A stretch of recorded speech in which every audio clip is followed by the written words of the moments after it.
வணக்கம் நண்பர்களே, விவேகம் we plus சார்பாக டாக்டர் ஆனந்தராஜ். இன்றைய காணொளியில் நாம் பார்க்க இருக்கிற தலைப்பு ஆத்திச்சூடி.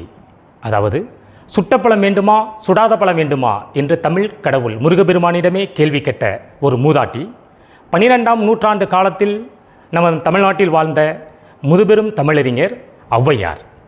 இவரை பற்றி நாம் கடந்த காணொளிகளெல்லாம் பார்த்திருக்கின்றோம். இருந்தாலும் அவருடைய மேலும் சிறப்புகளை இந்த காணொளியில் பார்ப்போம். இவர் எழுதிய ஆத்திச்சூடியானது அகர வரிசையில் மனிதர்களுக்கு அறிவுரைகளை கூறும் ஒரு தமிழ் இலக்கிய நீதி நூல் ஆத்திச்சூடியாகும்.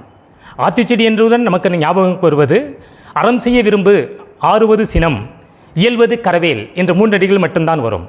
அப்படி என்றால் இல்லை. அவர் எழுதியது 109 வரிகளை கொண்ட ஒரு நீதி இலக்கிய நூல்.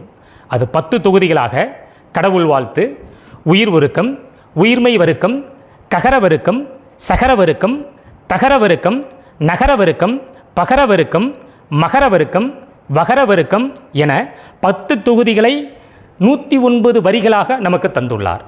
இந்த ஆத்திச்சூடியானது 5ஆம் நூற்றாண்டில் நம்ம தமிழகத்தில் வாழ்ந்த மதுரை கூடலூர் கிழாரால் எழுதப்பட்ட முதுமொழி காஞ்சி என்ற நூலிலிருந்து தழுவி எழுதப்பட்ட ஒரு நீதி இலக்கிய நூல் ஆத்திச்சூடியாகும்.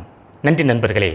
வரும் காணொளியில் புதிய ஆத்திச்சூடி என்ற நூலை பற்றியும் அதனை இயற்றிய தமிழறிஞரை பற்றியும் பார்ப்போம்.